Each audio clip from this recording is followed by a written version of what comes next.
এই তো আমার কেকটা হয়ে গেছে, কি সুন্দর। কেকটা আমি চুলায় বেক করছিলাম, এর কারণে আমার 40 থেকে 50 মিনিটের মতো সময় লাগছে। এখন আমি ক্রিম বিট করে নিচ্ছি।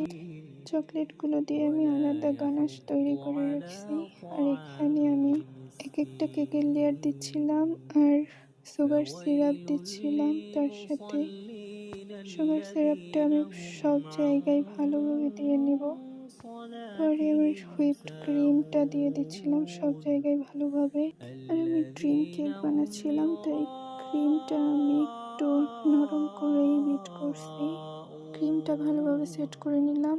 এখন আমি উপরে গানাশটা দিব।